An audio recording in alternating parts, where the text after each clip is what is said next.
Good afternoon friends, नमस्कार। मैं विपुल आपके सामने आज लेकर आया हूं एक वीडियो जिसमें मैं आपको बताऊंगा कि अगर due date of the return filing तक अगर आपने इनकम टैक्स रिटर्न फाइल नहीं किया है, मिस हो गया है किसी कारणवश, तो अब आपके पास क्या ऑप्शन बचता है कि अब आप क्या इनकम टैक्स रिटर्न फाइल कर सकते हैं। क्या टैक्स लॉ के अंदर कोई ऐसा प्रोविजन है जिसके अंदर आप इनकम टैक्स रिटर्न को फाइल करें और कब तक फाइल कर सकते हैं, कितना इंटरेस्ट और कितना पेनल्टी लगेगा। तो ये आज क्या वीडियो का पर्पस है बनाने का, क्योंकि जैसा कि आपने देखा कि 31 जुलाई, जैसे इंडिविजुअल की बात करें, 31 जुलाई आपका लास्ट डेट होता था रिटर्न फाइल करने का। उसको एक्सटेंड करते हुए 31 दिसंबर किया गया और फिर फर्दर 10 डेज का एक्सटेंशन दिया गया, और जो 10 जनवरी को जाकर आपका एक्सपायर हो जा रहा है। तो अब इस केस में आप देखेंगे कि हमारा जो रिटर्न फाइलिंग का 10 जनवरी को एक्सपायर कर गया इंडिविजुअल के केस में। कंपनी और टैक्स ऑडिट वाले केस अलग हैं, 15 जनवरी और 15 फरवरी तक उसका टाइम अभी है। लेकिन जो इंडिविजुअल का जो रिटर्न है जो मिस मतलब एक्सपायर हो गया उसका ड्यू डेट, तो अब कोई अगर फाइल करना चाहते हैं तो उसके लिए क्या ऑप्शन है इनकम टैक्स प्रोविजन में। तो आइए हम इस वीडियो में हम बात करते हैं कि क्या प्रोविजन है। तो इनकम टैक्स लॉ के अंदर एक बिलेटेड रिटर्न फाइल करने का प्रोविजन है।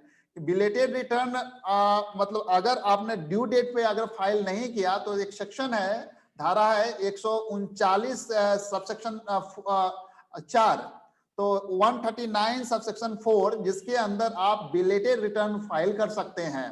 और इसकी टाइम पीरियड जो होती है बिलेटेड रिटर्न फाइल करने के लिए, तो कहते हैं कि जो आपका असेसमेंट ईयर जो रिलेवेंट चल रहा है वो जब तक कंप्लीट हो जाए, जब तक एंड हो या फिर आपका असेसमेंट कंप्लीट हो, जो दोनों में अर्लियर हो, जो दोनों में पहले आ जाए, वहां तक आपका ये ड्यू डेट होता है। जैसे मान लीजिए आपका फाइनेंशियल ईयर 19-20 है, तो 19-20 का जो असेसमेंट ईयर है 20-21 है, तो 20-21 का जो लास्ट डेट है 31 मार्च 2021, मतलब 31 मार्च 2021 है।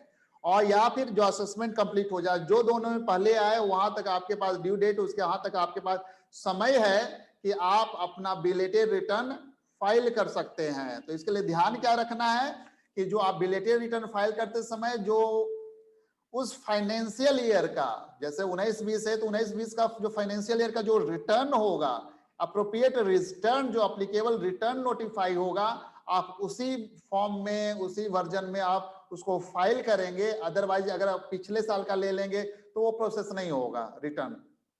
तो आपको उसी ईयर का जो नोटिफाइड फॉर्म है उस फॉर्म को चुनना है, चूज करना है, और उसको आप प्रॉपर जैसे रिटर्न फाइल करते हैं उसको मैं आप बिलेटेड रिटर्न का ऑप्शन टिक करके आप उसको बिलेटेड रिटर्न करके फाइल करेंगे। देखिए, अब जो बिलेटेड रिटर्न हम फाइल करते हैं तो क्या कभी मान लीजिए कुछ में गलती हो गई तो क्या आप रिवाइज कर सकते हैं। तो देखिए, फाइनेंशियल ईयर 16-17 से एक प्रोविजन भी आया जिसमें कहा गया कि पहले था कि ओरिजिनल रिटर्न को ही रिवाइज कर सकते हैं, बिलेटेड रिटर्न को रिवाइज नहीं कर सकते। लेकिन 16-17 से जो प्रोविजन आया, कहा गया कि बिलेटेड रिटर्न को भी आप रिवाइज कर सकते हैं, ठीक है। लेकिन इसकी भी टाइम पीरियड जो है, जो बिलेटेड रिटर्न फाइल करने का जो टाइम पीरियड है, end of the relevant assessment year और assessment made whichever is the earlier, वहां तक आप ही टाइम मिलेगा, वहां तक ही आप फाइल कर सकते हैं, रिवाइज कर सकते हैं, अपने रिटर्न को भी रिवाइज कर सकते हैं। अब ये बात ध्यान देने वाली है कि अगर हम बिलेटेड रिटर्न फाइल करते हैं तो हमें क्या नुकसान होगा, क्या हमें डिसएडवांटेज हमारे क्या है। तो इनकम टैक्स के अंदर पेनल्टी की प्रोविजन है। कहते हैं कि आपको पेनल्टी देना पड़ेगा इनकम टैक्स रिटर्न अगर ड्यू डेट के बाद फाइल करते हैं। तो कितनी पेनल्टी देनी पड़ेगी, ये अक्सर लोग पूछते हैं कि अब हमारा मिस हो गया, कितनी पेनल्टी देनी पड़ेगी।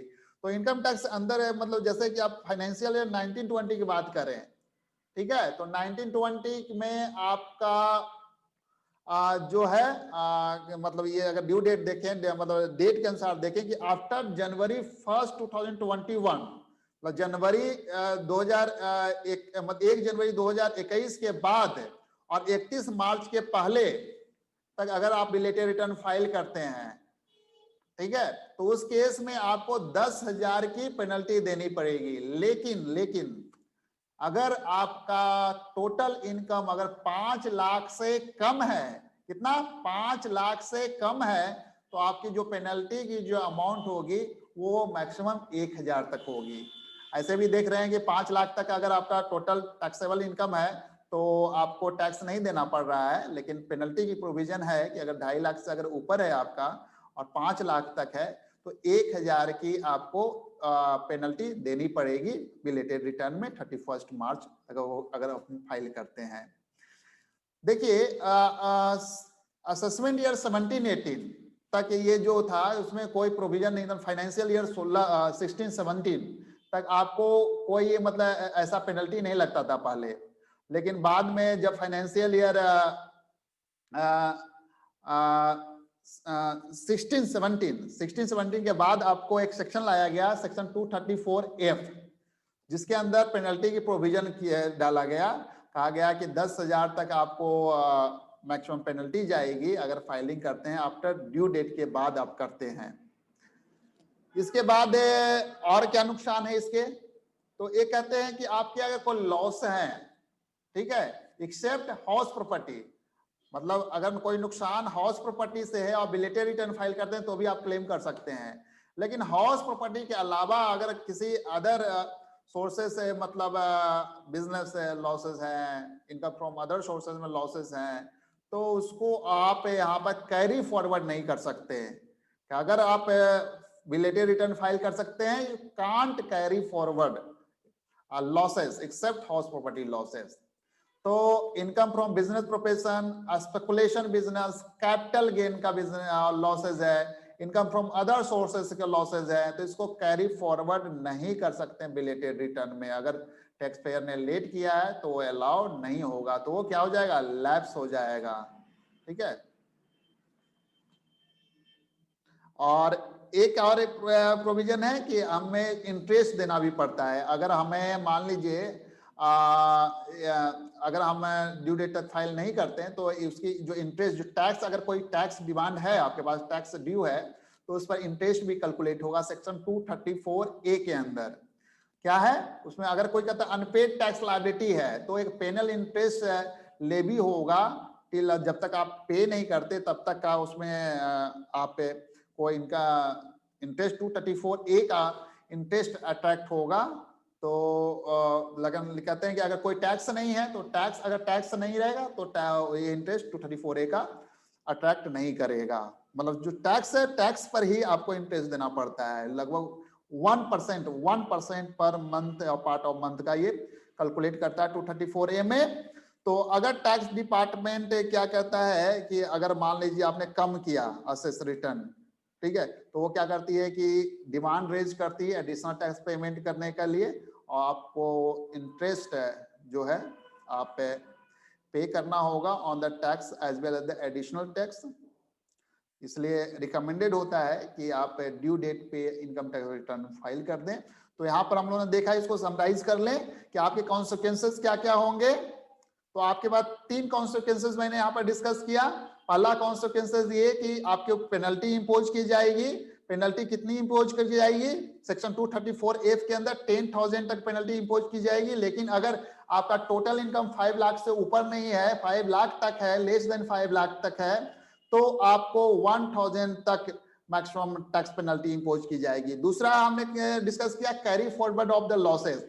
अगर एक्सेप्ट है, मतलब हाउस प्रॉपर्टी के लॉस को छोड़कर जितने भी लॉस हैं, पीजीबीपी का लॉस, कैपिटल गेन का loss, income from other sources का लॉस, तो उसको आप कैरी फॉरवर्ड नहीं कर सकते अगर आप बिलेटेड रिटर्न फाइल कर रहे हैं तो। और एक है 234A का, तो अगर अनपेड टैक्स लायबिलिटी है तो इस पर आपको इंटरेस्ट लेवी की जाएगी। तो ये 3 तरह का जो कॉन्सिक्वेंसेज है वो आपको फेस करना पड़ेगा इसमें। तो therefore it is recommended to file income tax return on the due date. If you miss, then bear these consequences. Thank you so much. Thank you so much for watching this video on the filing of the income tax return after due date. So please share among the professional colleagues or person who is interested to file in the belated return, so don't worry. Bear a penalty or interest liability or some losses, not eligible to carry forward of the certain losses except house property losses or losses. So thank you so much. Thank you so much for watching this video.